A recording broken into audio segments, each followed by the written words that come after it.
군지휘실에서 발생한 심각한 사안에 대해 국민 여러분께 직접 말씀드리고자 이 자리에 섰습니다.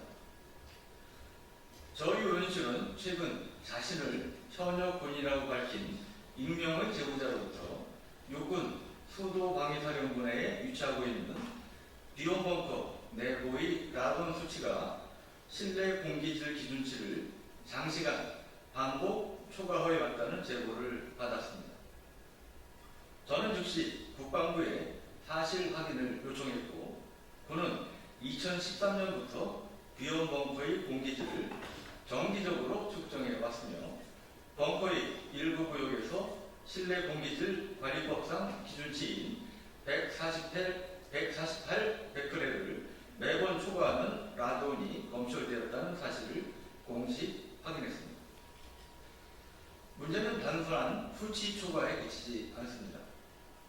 국방부 시설국은 문제를 인지하고 지난 10여 년간 100억 원이 넘는 예산을 투입했지만 이 위험한 환경을 개선하지는 못했습니다.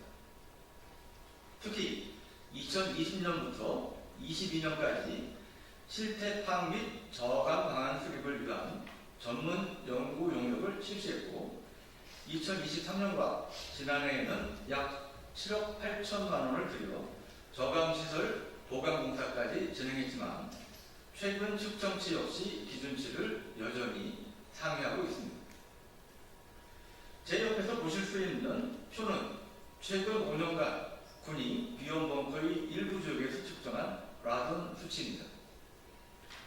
2020년 벙커 내 임의적 2개소에 대해 두 차례에 걸쳐 측정한 평균 수치는 약 450 베크렐이었고 최고 711 베크렐까지 검출되었습니다.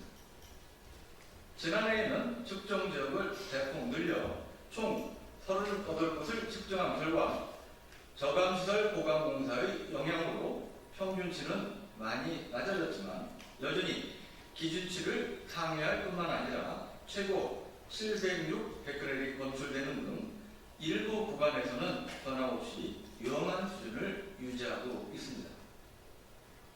비온벙커는 안방과 지하수에서 고농도 라돈이 지속적으로 발생하는 구조입니다. 내부는 접수하고 외부 공기 유입과 자연 환기가 어렵습니다. 이러한 구조적 한계로 인해 일부 지역의 라돈 수치는 반복적으로 권고 기준을 초과하고 있는 상황입니다. 라돈은 무생물체의 자연 방사성 기체로 1급 발암물질입니다.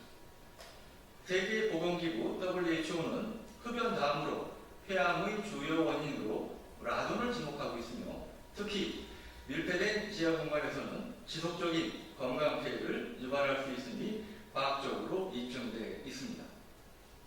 이처럼 비온벙커는 그 위험성이 명확히 확인된 장소입니다.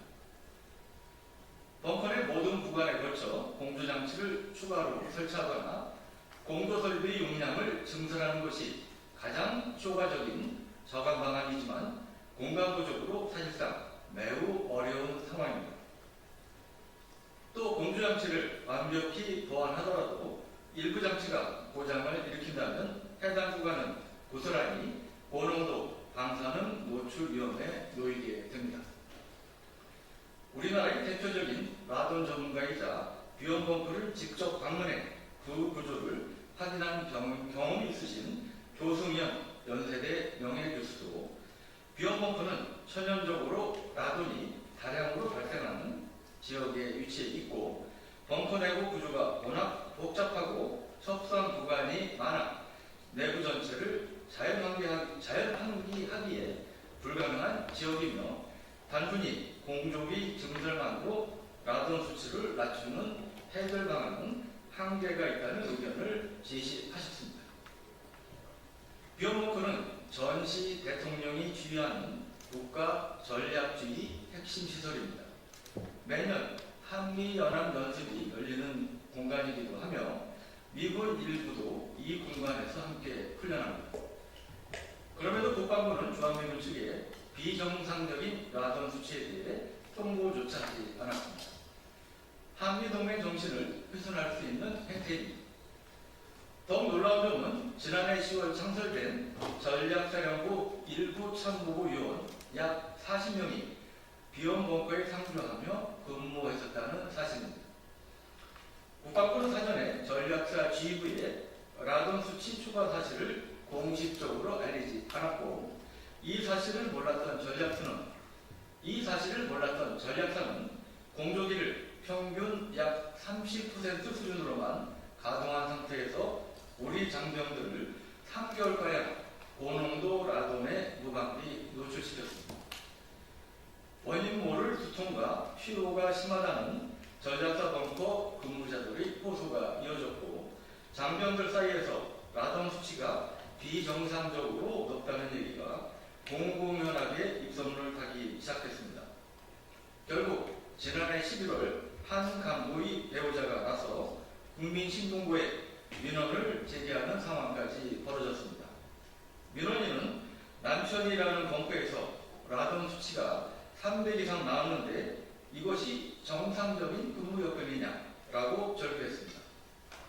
결국 전략사 간부들은 상주한 지 약 석 달이 지나서야 벙커가 아닌 모초로 근무지를 옮길 수 있었습니다. 이미 라돈에 장기간 노출된 뒤에야 이루어진 늑장 대응이자 뒷북 조치였습니다. 약 두 달 뒤인 오는 8월에는 후반기 대규모 한미 연합연습이 예정돼 있습니다. 1000명이 넘는 장병들이 비원 벙커에 투입됩니다. 더군다나 후반기 연습에는 정부 부처 공무원들도 벙커에 머물면서 함께 연습에 참가할 예정입니다. 국방부는 장병들이 주로 임무를 수행하는 G통제실을 비롯한 핵심 상주 공간, 공조장치가 잘 설치되어 있어 기준치 이하의 라돈 수치를 유지하고 있다고 밝혔지만, 현재 설치된 공조시설의 용량은 핵심 상주 공간 외에 벙커 내부 전체를 커버하기엔 턱없이 부족한 실정입니다. 전체의 지역에서 안정적으로 라돈 수치를 관리하기 위해서 지금보다 공조기 설비 용량을 2배 증설해야 한다는 2020년 전무기간 연구 영역에도 의뢰 결과로 이를 뒷받침합니다. 2020년 전문기관 연구 영역 의뢰 결과로 이를 뒷받침합니다. 라돈은 공조기로 완벽히 제거되지 않고 공기 중 부여하거나 먼지에 흡착된 입자가 재비산되어 호흡기를 통해 직접 인체에 침투합니다. 이러한 사실을 알고도 장병들을 그 공간에 투입하는 것은 직무유기이자 인권침해의 소지가 있습니다. 물론 국방부가 2013년 이후 어려운 여건 속에서 라돈 저감을 위해 나름 노력해왔다고 생각합니다. 하지만 장병들의 안전과 직결되는 중대 사안인 만큼 저는 국방부에 다음과 같이 요구합니다. 첫째, 비원벙커 전 지역의 라돈 수치를 낮출 수 있는 효과적인 대책 수립에 즉각 착수해 주시길 바랍니다. 만약 구조적이고 태생적인 문제로 라돈 수치를 낮출 수 없다면 벙커의 지속 사용 여부를 즉시 전면 검토하고 제2 지휘시설 마련을 포함한 대체 방안 수립에 착수할 필요가 있습니다. 둘째, 이달 말까지 완료 예정인 전략사 간부 40여 명에 대한 전수 건강검진을 철저히 시행하고, 만약 건강 이상이 발견된 간부가 있다면 추후에 만전을 기해 주시길 바랍니다. 국가가 장병들의 건강을 보살펴주지 않는다면 무슨 정치로 우리 장병들에게 국민의 안전을 지켜달라고 요구할 수 있겠습니까? 셋째, 이번 사태에 대한 책임 소재를 분명히 하고 향후 유사 사례가 발생하지 않도록 실효적인 대책을 마련해야 합니다. 미 국방부는 1990년대 중반부터 군사시설의 공기질 관리 강화를 추진해 왔으며 2018년부터는 라돈 저감을 위해 전수 조사를 실시하고 공기 배출 및 환기 시스템 강화 등 대대적인 조치를 통해 모든 군사시설의 라돈 농도를 148 베크렐 이하로 유지하기 위해 노력하고 있습니다. 비원봉구처럼 미 콜로라도주 스프링스 인근 화강암 산악지대에 구성된 북미 방공사령부 벙커, 즉 샤이언 마운틴 컴플렉스가 여태껏 공기질 관리에 대한 이슈 없이 안정적으로 관리되고 있는 실태를 우리 국방부에서도 적극 참고할 필요가 있습니다. 국방부를 위해 헌신하는 장병들이 자신도 모르는 사이에 위험에 노출되는 일이 더 이상 반복돼서는 안 됩니다. 국방부는 지금이라도 책임 있는 자세로 국민 앞에 명확히 설명하고 장병들과 그 가족들에게 정중히 사과해야 합니다. 뼈를 깎는 반성과 실질적인 후속 조치를 강력히 촉구합니다. 2025년 6월 17일 국민의힘 국회의원 유영호입니다. 감사합니다.